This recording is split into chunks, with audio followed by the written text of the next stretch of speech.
Hi there, it's Natasha and thank you so much for joining me today. Well, today we are going to have some fun and there are definitely no rules to this fun. Now I'm going to start off today by using some watercolors, but of course you could use a million other things as well. These ones I have are the Confetti set from Prima, and this is the perfect little watercolor set for me. This is kind of pretty much all the watercolors that I have, and I feel like I can make this work for whatever I need. It's been really good. And at the time of this voiceover, this set is actually on a really good sale at the moment. So as always, I will pop the links in the description box below this video. You might have to click the little more button and that will show up lots of different links if you're interested in checking anything out, and a few other ways that you can support a creator on YouTube. But even just giving us a thumbs up is really helpful, or leaving a comment down below, and that lets YouTube know all of the good algorithm things. And for this kind of, I am loathsome to call this a technique because there was barely any technique to it. I am just going to kind of be doodling today. Now I'm kind of doodling using watercolors. I just picked one brush. I don't want to be fussy, and I am just going to kind of mix up several different colors on my little palette there. I wanted these to have more of kind of an earthy tones feel to these ones rather than kind of bright and colorful. And albeit this watercolor set does appear to be quite bright and colorful, it's a confetti set, I think I managed to get some really interesting colors just by kind of randomly mixing some of the colors together. So even though it appears like it's really bright, I think we got some good tones here. Now I'm doing some kind of donut circles, I'm doing some kind of squares, just really anything that takes my fancy. If I think the page is getting a little bit wet, I'm going to dry it. I want to layer some of the shapes on top of each other. I really want to not think about this too much. I think if I overthink things, I kind of, it takes the fun out of it and I get worried about it. Whereas if I kind of just go and have no pressure, and I just created a few of these, and I'm like, if I use these, I just need to kind of keep going through the process and have faith that this will kind of turn out and look okay without me thinking for hours about where I want to place things and placement. So sometimes it's just about kind of going with the flow, even when I'm just not sure of where it's going.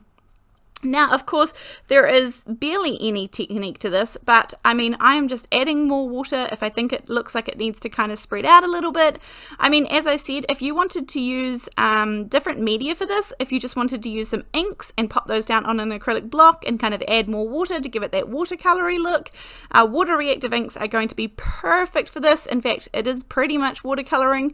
You could use some watercolor pencils and pop those down and then add water to them. I mean, you could do the same thing with alcohol markers. It wouldn't give you quite the flowy freedom look, but I mean, you could do it a little bit more structured if you wanted to. You could do this with just any zig markers, and those are water reactive as well, and you could blend them really nicely. There could be some blends in here. I mean, just whatever you have, I'm sure you can make work to look like this. I mean, you could even do some sort of kind of paper piecing. You could even pop pieces of paper that you had, like backgrounds you had created, or even just out of a paper pad. I mean, where there's a will, there's a way. I think every time that you watch one of my videos, I hope that it just gives you inspiration as to other ways that you could create the same thing using what you have in your stash, or it gives you inspiration to copy exactly what I've done, because that's how I gained confidence. In the very beginning, I used to take ideas and kind of basically replicate them, and then now I can kind of move into my own style a little bit. I know the things that I enjoy doing, and I get inspiration from all sorts of places. And that's definitely not to say that I am the person to follow for all of my techniques. I mean, I pretty much just wing it. I never ever make videos or cards in advance and then copy them on camera or on screen. Every single card out of the probably nearly 700 videos I've done is the first attempt of that particular card that I've ever done. I never ever pre-film them. So what you're seeing is just me winging it most of the time. And I'm not a good colorist. I'm not good at this sort of stuff, but this is where we can go with it. It's okay, go with the flow. So I'm also going to work with these. I have 3 of the Uni-Ball pens there, a gold, a silver, and a white. Then I have some POSCA pens. I also have a gold, a silver, and then a massive white one. And all I'm going to do is kind of be doodling. I kind of want to just do this really free. I don't have a plan. I'm just going to add little bits and pieces all over the place. I'm trying not to think too much about what would balance the page out and where things should go and filling in white space, because also when you embellish it later on, or if you choose not to embellish it and you just choose to add a sentiment, I mean, then you can hide up bits and pieces and base your choice of sentiment around some of those things. If you think there's a little spot that looks not as good, or maybe you can cut it off, or maybe you can just use a strip of what you've created. I mean, the options are truly endless, and that's what I was really enjoying about today. So I took the gold POSCA pen, and I know POSCA comes in all different sizes and I mean a million different things, so just any good pens that you have. I like these ones because they draw on top of things so well. That's why I like the POSCA ones, but honestly, just whatever you have, you can go for gold and give them a go. And I'm just going to add in some white dots. I've added in some gold swirls, some gold lines. I mean, as I said, no rules, no rhyme or reason. I am trying to just really go with the flow here. Now obviously you can use whatever pens. You might have some Sharpies to go over these, some Vivids. If you have even just black fine liner pens, anything like that can make a difference. So just use what you have a look and see what you can pop over top. You could also use an embossing pen, and then that way you could put some white embossing powder or gold embossing powder, silver embossing powder, all of those good things over top, and that would mean you didn't have to have these kind of pens at all. You could doodle with just an embossing pen and do it that way. But as I said, lots of options. Now I chose to bring in a black pen. Again, I had no plan as to what I was kind of doing, so I have sped these up just a little bit. So remember that I'm kind of going through this at a fast pace, but I tried to make sure that these things didn't take me too long at all. Now, if you were inspired by today's video at all and these techniques and you end up giving them a go, then I would love to see pictures of them. I love to see your cards and your creations. And the best way to do that is over on our Facebook page. It is called Come Crafting with Natasha. You can either search it on Facebook, or I will also leave a link in the description box below. There is an amazing community that we have gathered there of like-minded people, and it is just a really nice place to go and have a scroll through and add in your creations if you want to, or if not, then you can just lurk in the background and enjoy the viewing. Now, as I get to finishing off these bits and pieces for these two that I created, now obviously I created a lot more of these. I kind of just had a really nice session with my watercolors, and then I put them all to the side to dry, came back to them, and then added all of the marker bits and pieces with the various pens and just had a play around. But I decided just to show you a couple because sometimes it's nice to kind of focus in on just a couple and see them right through to the final process of how I turned them into cards as well, instead of kind of just creating backgrounds, because in my opinion, backgrounds are kind of the easiest to create, and then actually finishing them off and seeing them through and turning them into a coordinated card and finished kind of card can be kind of the next step. So once I have done everything here, I'm going to kind of keep these pretty simple. It depends, as I said, how much you kind of want to cover up, if there's pieces that you want to cover up. For me, I'm going to be using some vellum today. This is the Lawn Fawn vellum. It is £36, and I love this weight of vellum. This is perfect for me because it's relatively sturdy, yet not too thick, and also I can do heat embossing on this. You can also do dry embossing on this. You can do all the vellum techniques just using one kind of vellum. So this is my go-to. And I'm pretty much just going to be using this Concord and 9th, all the birthday stamp set. This is an old favorite. You guys have seen this many times. And I really love that big, solid, happy birthday. And then I'm also going to take a smaller little birthday.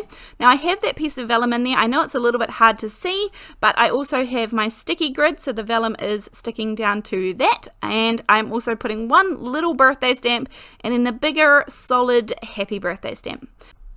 Then from here, I'm going to use some VersaMark. This is just a sticky embossing ink.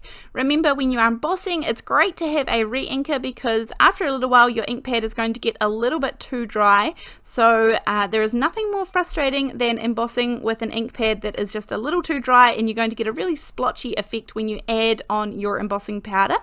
I did make sure to use my anti-static powder bag, and that means that's going to help me out to try and keep the embossing powder sticking only where I want it to go. Just because of all the little oils and things on our hands, it could mean that I've popped them all over the vellum, so that's why I use the anti-static powder bag. and then this is going to heat perfectly without any warping on this vellum. Again, this is why this is my favorite.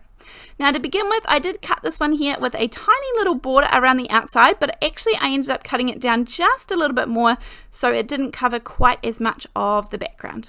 Then I'm going to cut that little birthday word into just a tiny little strip of vellum, not super tiny, but relatively small and thin.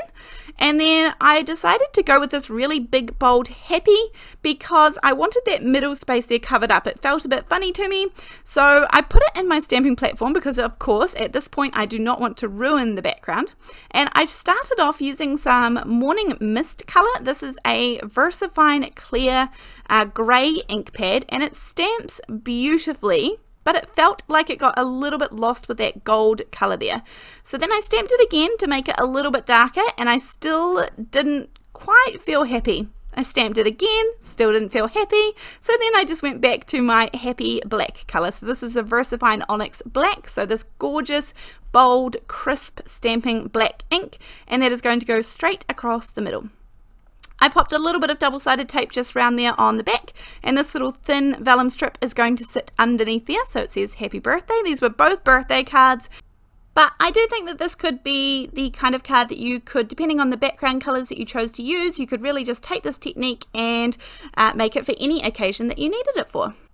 Now for this one, because I do not have any, it's kind of white on white, white around the edges onto a white card base, I always pop it up on foam tape, and that helps give it a little more definition around the edges, so it's got that gorgeous little border. So I did pop some foam tape behind this one, and this is the first one done and dusted. Moving on to the second one, and we're going to put this together pretty quickly. I have that happy birthday square there, and I did trim it down a little bit more. I've added some foam tape to the back of it in a few places to keep it nice and supported. And then this one, I wasn't quite sure where I was going to put it, up or down, but I think I just wanted to go square in the middle, and that would kind of keep everything nice and even. So this one again is going to be pretty plain, but I had some kind of blues and in the background there, those kind of turquoisey colors, and for this one I just thought I would try a little bit of a border, but because I had used the POSCA pens, I didn't want to add any ink around the edges, so I was looking through my little scrap bin and found this little kind of ducky blue, sort of turquoisey light color. I'd obviously cut some butterflies out of it at some point, but felt like I should keep it, and if I put some glue around the butterflies, this was going to frame up my card front perfectly. So I knew I kept it for a reason, and once I kind of leave a nice little border, I'm just going to trim out the rest of it. I could have done this with some scissors, but ended up doing it with the trimmer, and no one will ever see where those little butterflies came out of the back too. From here, I'm just going to pop this down onto my 4 1/4 by 5.5 inch card base. Now these only have a tiny little bit of foam tape on them, so these are going to fit into a regular store-bought envelope perfectly fine, but if you end up adding more foam or more layers, then I would create my own envelopes. I have an entire video where I show you how I create my own envelopes. I pretty much make most of my own, just because that way I have the freedom of doing whatever I want on my cards, as well as using up pattern paper or just printer paper, and I can do them for any size. Slimline cards, they are so basic, and also square cards, rectangle cards, whatever it is. If I can remember, I will put a link to that video down in the description box below this one. It is really simple to create your own envelopes with no stress at all. But other than that, thank you so much for watching. I hope you've enjoyed this video, these whimsical doodling backgrounds, and I look forward to seeing you in the next one. Thanks, bye!